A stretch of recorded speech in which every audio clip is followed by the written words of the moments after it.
بسم الله الرحمن الرحیم الحمد للہ والصلاة والسلام علی رسول اللہ وعلى آلہ واصحابہ اجمعین اما بعد۔ ناظرین کرام، السلام علیکم ورحمۃ اللہ وبرکاتہ۔ ماہ صبر کے عنوان سے اس پروگرام کے ہمراہ ہم آپ کی خدمت میں حاضر ہیں۔ رحمتوں اور برکتوں سے بھرپور یہ ماہ رمضان، اور اس مبارک مہینے کے دوران انجام دی جانے والی عبادات میں سب سے اہم ترین عبادت ہے ماہ رمضان کا روزہ۔ اور یہ مبارک مہینہ اور اس مہینے میں رکھے جانے والے یہ روزہ انسان کو بہت سے سبق سکھاتا ہے۔ روزے میں بہت سے پیغامات ہیں روزے دار کے لیے، اور یہ کہ بہت سی تعلیمات پوشیدہ ہیں روزے دار کے لیے، کہ جن میں سے ایک اہم ترین تعلیم یہ ہے کہ روزے دار کو صبر کا سبق سکھاتا ہے۔ اور حقیقت یہ ہے کہ دونوں جہانوں میں ہر قسم کی خیر و خوبی کے حصول کے لیے صبر کی عادت اپنانا انتہائی ضروری ہے کسی بھی انسان کے لیے۔ فرمایا رسول اللہ صلی اللہ علیہ وسلم نے، المؤمن الذي يخالط الناس ويصبر على أذاهم أعظم أجرا من المؤمن الذي لا يخالط الناس ولا يصبر على أذاهم۔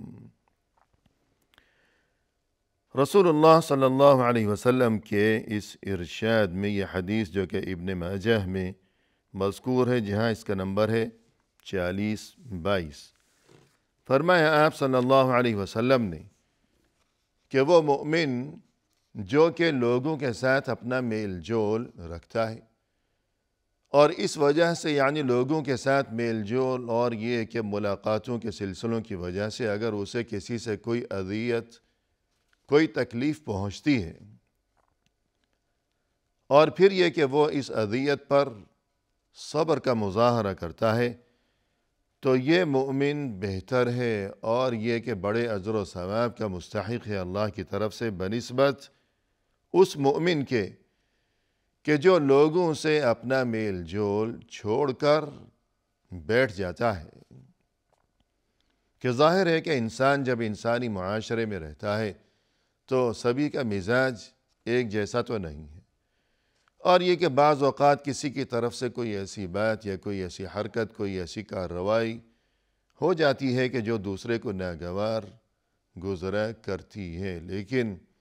اس کا یہ مقصد نہیں ہے کہ انسان سبھی کو چھوڑ چھاڑ کر گوشہ نشیں ہو جائے اور یہ کہ تعلقات منقطع کر ڈالے اور یہ کہ کنارہ کشی اختیار کر لے۔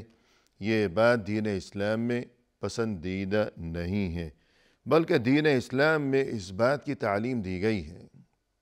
کہ تعلقات کو برقرار رکھا جائے، بحال رکھا جائے، ملاقاتوں کے سلسلے ہوں، ایک دوسرے کی خبر گیری ہو، ایک دوسرے کے لیے فکر ہو، جستجو ہو، ایک دوسرے کے لیے دلوں میں ہمدردی ہو، ایک دوسرے کے کام آنے اور ایک دوسرے کی مدد و اعانت کے جذبے سے مسلمان ہمیشہ سرشار رہا کرے۔ اور یہ کہ اگر یوں میل جول کے مواقع پر کسی سے کوئی تکلیف پہنچی ہو تو مومن کو چاہیے کہ وہ صبر سے کام لے، کیونکہ رسول اللہ صلی اللہ علیہ وسلم کا یہ ارشاد مبارک ہے کہ وہ مومن جو صبر سے کام لیتا ہے وہ بہت بہتر ہے اس مومن سے جو کہ چھوڑ چھاڑ کر کنارہ کشی اور گوشہ نشینی اختیار کر لیتا ہو۔ اور روزہ ہمیں صبر کا سبق سکھاتا ہے۔ اور یہ کہ روزے کے تعلق سے ناظرین کرام ہمیں یہ علم ہونا چاہیے کہ بعض باتیں ایسی ہیں یا بعض کام ایسے ہیں کہ جن سے روزہ فاسد ہو جاتا ہے، روزہ ٹوٹ جاتا ہے، لہذا اس بارے میں علم اور آگاہی اور بصیرت ضروری ہے۔ تو اس بارے میں خلاصہ یہ ہے کہ سب سے پہلی چیز ہے الاکل والشرب عمدن، جان بوجھ کر کچھ کھا لینا یا کچھ پی لینا، جان بوجھ کر۔ ہاں البتہ اگر بھولے سے کسی نے کچھ کھا لیا ہے کچھ پی لیا ہے تو اس کے لیے یہ خوشخبری ہے کہ اس کے روزے پر اس سے کوئی اثر نہیں پڑے گا۔ وہ یہ نہ سمجھے کہ اب تو میں نے کچھ کھا لیا ہے، میں کچھ پی چکا ہوں، لہذا میرا روزہ تو اب ختم ہو چکا ہے، اور یہ سوچ کر وہ اب جان بوجھ کر کھانا پینا شروع کر دے۔ ایسی بات نہیں ہے۔ اگر بھولے سے کچھ کھا لیا پی لیا تو اس کا روزہ باقی ہے، برقرار ہے۔ فرمایا رسول اللہ صلی اللہ علیہ وسلم نے، من نسی وهو صائم فأکل او شرب فلیتم صومه فإنما أطعمه الله وسقاه۔ صحیح مسلم حدیث نمبر 1155 اور صحیح البخاری حدیث نمبر 6669 واللفظ لمسلم، یعنی یہ حدیث صحیح بخاری میں بھی ہے، صحیح مسلم میں بھی ہے۔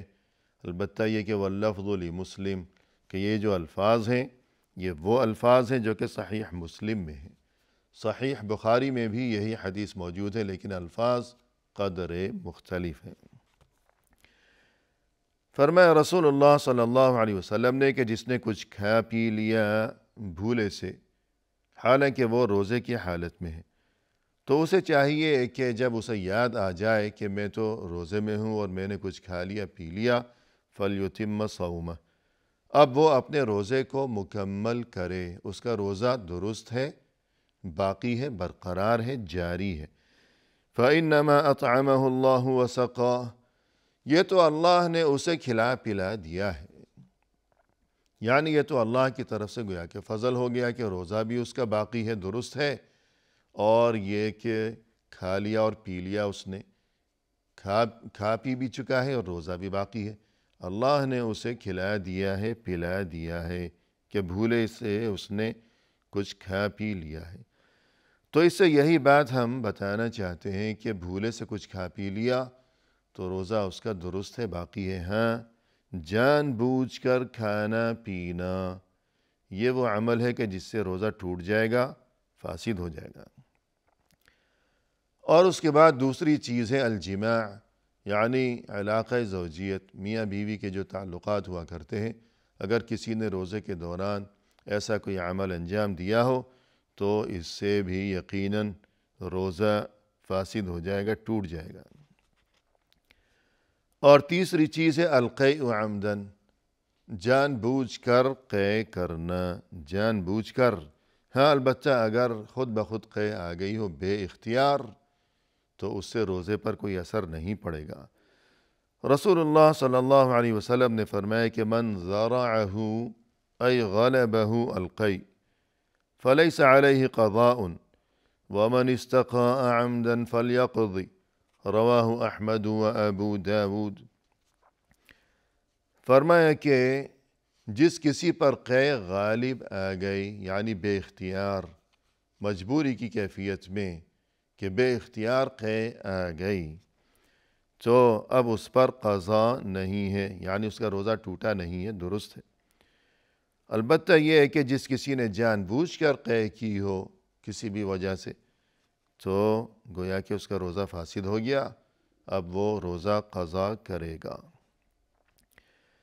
اور اسی طرح ایک چیز جس سے روزہ ٹوٹ جائے گا وہ یہ کہ اذا اکل او شرب ظانا غروب الشمس او عدم طلوع الفجر، یعنی کسی نے یہ سمجھا، غلط فہمی ہو گئی کہ وہ سمجھ رہا ہے کہ سورج تو غروب ہو چکا ہے، اور یوں اس نے کچھ کھا پی لیا کہ اپنی طرف سے وہ سمجھا کہ غروب ہو چکا، افطار کا وقت ہو چکا ہے، اور یوں اس نے افطار کر لیا اپنا روزہ، حالانکہ ابھی سورج غروب نہیں ہوا ہے، افطار کا وقت نہیں ہوا ہے، تو روزہ اس کا ٹوٹ گیا۔ اب بعد میں وہ روزہ رکھے رمضان کے بعد۔ یا کسی نے یہ سمجھا کہ ابھی تو صبح طلوع نہیں ہوئی ہے اور یہ کہ سحری کھانے کا وقت چل رہا ہے، اور یوں اس وقت اس نے کچھ کھا پی لیا، حالانکہ صبح تو طلوع ہو چکی ہے، سحری کا وقت بند ہو چکا ہے، ختم ہو چکا ہے۔ تو یوں گویا کہ غلط فہمی کی وجہ سے اس نے بھی کچھ کھا پی لیا تو اس کا روزہ ٹوٹ گیا، بعد میں وہ روزہ رکھے گا۔ اور اسی طرح یہ کہ اگر روزے کے دوران کسی خاتون کو حیض یا نفاس کی کیفیت اس پر طاری ہو گئی، حیض جو کہ ماہواری کا سلسلہ ہوا کرتا ہے خواتین کے لیے ہر مہینے، اور نفاس جو کہ کسی بھی خاتون کو بچے کی ولادت کے موقع پر جو خون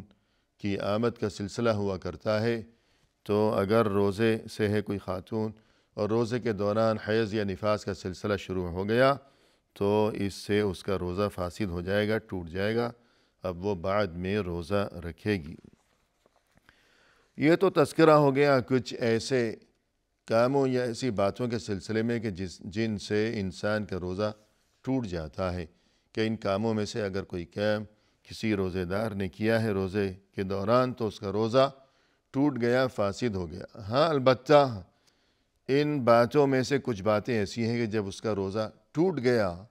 ان کاموں کے ارتکاب کی وجہ سے، تو ان میں سے کچھ کام ایسے ہیں کہ اب اسے بعد میں روزہ رکھنا پڑے گا، روزہ قضا کرنا ہوگا۔ جبکہ کچھ کام ایسے ہیں کہ اگر اس نے وہ کام کیے ہوں تو نہ صرف یہ کہ روزہ قضا کرنا ہوگا بلکہ کفارہ بھی ادا کرنا ہوگا۔ اب یہ کہ وہ کون سے اعمال ہیں کہ جن پر کفارہ بھی ادا کرنا ہوگا، تو یہ تفصیلات فقہ کی کتابوں میں دیکھی جا سکتی ہیں، جو کوئی اس سلسلے میں مفصل معلومات حاصل کرنے کی طلب رکھتا ہو۔ البتہ یہ کہ وہ کفارہ کیا ہے تو اس بارے میں ہمیں علم ہونا چاہیے مختصر۔ کفارہ یہ ہے کہ پہلی چیز تو یہ ہے کہ عتق رقبہ،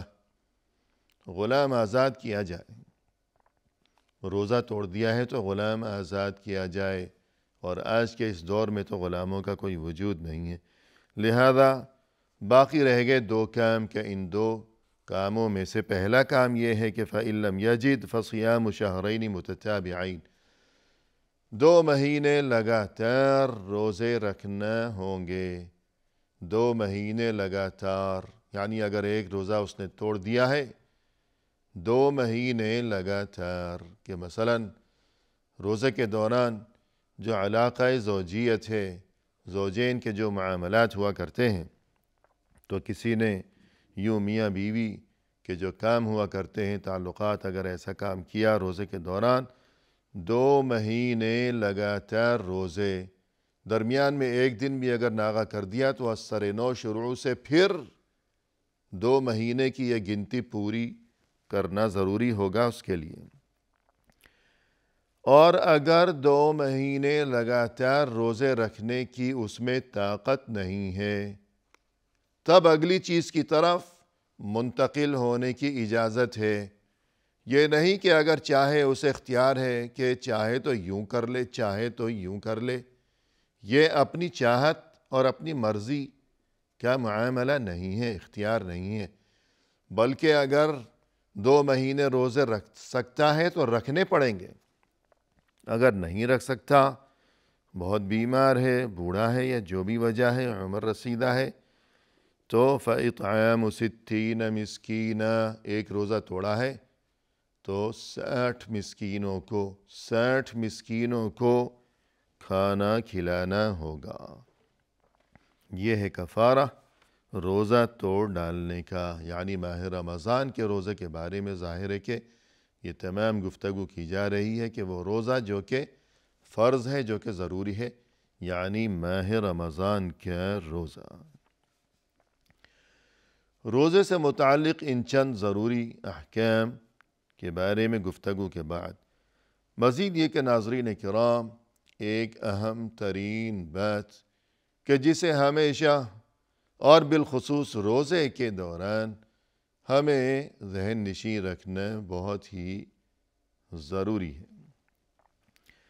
وہ یہ کہ روزہ صرف کھانے پینے سے پرہیز کا نام نہیں ہے، بلکہ روزے کی کچھ حقیقت ہے، اور وہ حقیقت یہ ہے کہ انسان سر سے پاؤں تک تمام جسم کو برائیوں سے بچا کر رکھے ہمیشہ، کہ روزہ در حقیقت وہی ہے جو کہ تمام جسم کا روزہ ہو، اور یہ کہ نہ صرف یہ کہ وہ احکام جو کہ ضروری ہیں کہ فلاں کام سے بچنا ضروری ہے، اور یہ کہ فلاں کام کرنا ضروری ہے، تو ان چیزوں کے بارے میں تو علم اور آگاہی اپنی جگہ ضروری و لازمی ہے۔ تو ان کے علاوہ مزید یہ کہ کچھ آداب بھی ہیں کہ جن کے بارے میں آگاہی ہونی چاہیے اور جن کا خیال رکھا جانا چاہیے۔ مثلاً یہ کہ ظاہر ہے کہ روزہ دار صبح کو سحری کھایا کرتا ہے، تو سحری کے بارے میں ہمیں تعلیم یہ دی گئی ہے کہ یہ کھانا، سحری کا کھانا یہ ضرور کھانا چاہیے، یعنی یہ کوئی فرض یا لازمی نہیں ہے، لیکن اس کی تاکید کی گئی ہے۔ رسول اللہ صلی اللہ علیہ وسلم ہمیشہ اس کی پابندی کیا کرتے تھے، اور اس سلسلے میں ایک بات یہ بھی ہمیں معلوم ہونی چاہیے کہ اس سلسلے میں تعلیم یہ ہے، افضل طریقہ یہ ہے کہ آخری وقت میں، رات کے آخری پہر انسان سحری کھایا کرے، نہ یہ کہ جس طرح بہت سے لوگوں کی عادت ہوا کرتی ہے کہ آدھی رات کے وقت ہی وہ سحری کھاتے ہیں اور سو جاتے ہیں، حالانکہ ابھی رات کا بڑا حصہ باقی پڑا ہوا ہے۔ تو مستحب اور سنت طریقہ یہ ہے کہ آخری پہر سحری کھانی چاہیے، اور اتنی تاخیر بھی نہ کی جائے، ظاہر ہے کہ مشکوک وقت شروع ہو جائے کہ اذان ہونے لگے۔ رسول اللہ صلی اللہ علیہ وسلم نے فرمایا کہ تسحروا فإن فی السحور برکہ، سحری ضرور کھایا کرو، اس لیے کہ سحری کا جو کھانا ہے یہ تو بہت ہی باعث خیر و برکت ہے۔ اور اسی طرح فرمایا رسول اللہ صلی اللہ علیہ وسلم نے، ابھی ہم نے یہ جو حدیث پڑھی ہے کہ سحری ضرور کھایا کرو کہ اس لیے کہ اس میں برکت ہے، یہ صحیح بخاری میں اس کا نمبر ہے 1789، اور صحیح مسلم میں اس کا نمبر ہے 1835، یعنی 1835۔ اور فرمایا رسول اللہ صلی اللہ علیہ وسلم نے، السحور اکلہ برکہ فلا تدعوا ولو ان یجرع احدکم جرعة من ماء فإن اللہ عز وجل وملائکتہ یصلون علی المتسحرین،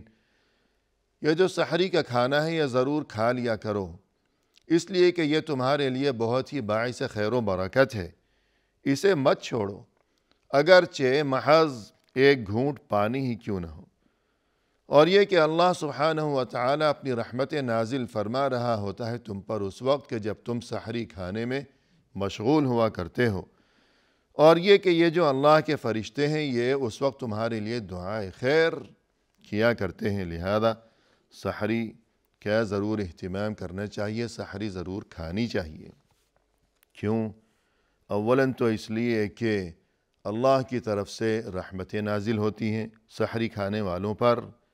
اور اس کے بعد یہ کہ فرشتوں کی طرف سے انہیں دعائیں نصیب ہوتی ہیں کہ ان کے لیے فرشتے دعائے خیر کیا کرتے ہیں، اور اس وجہ سے کہ اس میں رسول اللہ صلی اللہ علیہ وسلم کی سنت کا اتباع بھی ہے، اتباع سنت کا ثواب ہمیں نصیب ہوگا، اور اس وجہ سے بھی کہ روزے کے دوران یہ چیز یعنی سحری میں کچھ کھا پی لینا تو یہ روزے دار کے لیے روزے کے دوران گویا کہ باعث تقویت رہے گا، ورنہ بھوکا پیاسا صبح کچھ کھایا پیا نہیں ہے تو پھر روزے کے دوران دن بھر پریشان ہی رہے گا۔ اسی کے ساتھ ناظرین کرام فی امان اللہ، وآخر دعوانا ان الحمد للہ رب العالمین۔